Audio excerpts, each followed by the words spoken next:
హరీష్ రావు గారు హరీష్ రావు గారు హరీష్ రావు గారు ఏదైతే హరీష్ రావు గారు వినండి వినండి ఏదైతే సుప్రీంకోర్టు ఇచ్చిన వర్గీకరణ మీద ఎవరైతే మాట్లాడతారో మీరు డిసైడ్ చేసి చెప్తే దాని విషయం తప్ప వేరే విషయం మాట్లాడితే మైక్ కట్ చేస్తా అదైతే చెప్పేస్తున్నాను నేను ముందు మాట్లాడండి హరీష్ రావు గారు ఎవరు మాట్లాడతారో సూచించండి మాట్లాడండి స్పీకర్ సార్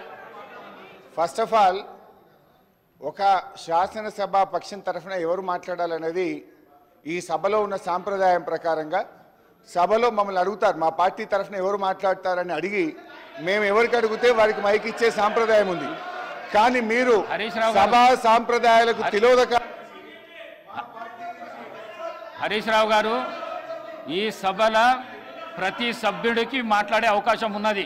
మీరు చేరుకు నేర్పించవలసిన అవసరం లేదు మీకు అవకాశం ఇచ్చినా మీరు మాట్లాడండి నాకు చేరుకు నేర్పించవలసిన అవసరం లేదు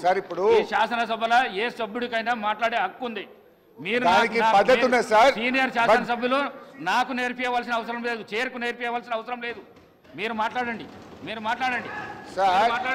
there is a procedure in this house there are some rules in this house ఎప్పుడు అందరి సభ్యులకు మాట్లాడే హక్కు ఉన్నా ఏదైనా ఒక అంశం మీద ప్రధాన ప్రతిపక్షం నుంచి ఎవరు మాట్లాడతారని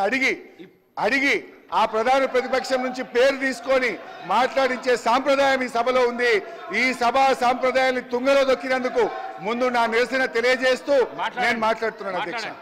అధ్యక్ష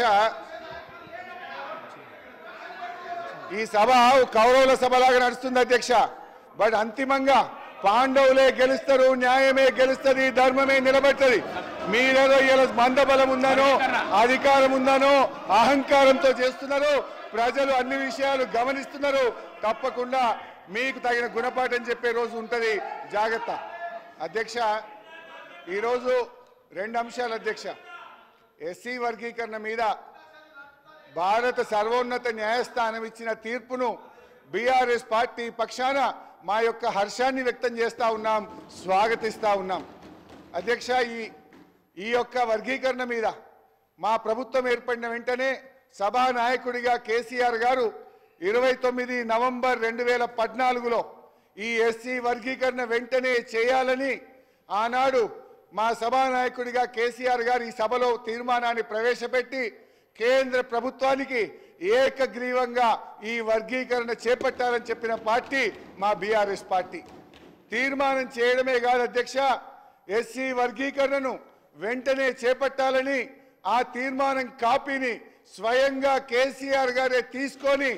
ఆనాటి ఉప ముఖ్యమంత్రిగా ఉన్న నాయకులను దళిత నాయకులందరినీ వెంట పెట్టుకొని వెళ్ళి ప్రధానమంత్రి గారిని స్వయంగా కలిసి దీని వర్గీకరణ యొక్క ఇంపార్టెన్స్ ను ఆ రోజు కేసీఆర్ గారు ప్రధాని గారికి వివరించడం జరిగింది ప్రధానమంత్రి గారు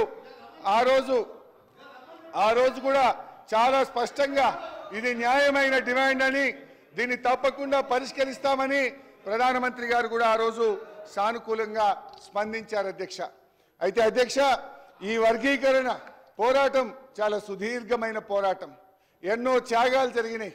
ఎంతో మంది వర్గీకరణ కోసం గతంలో ప్రాణాలు అర్పించిన సంగతి కూడా మనకు తెలుసు ఇదే గాంధీ భవన్ దగ్గర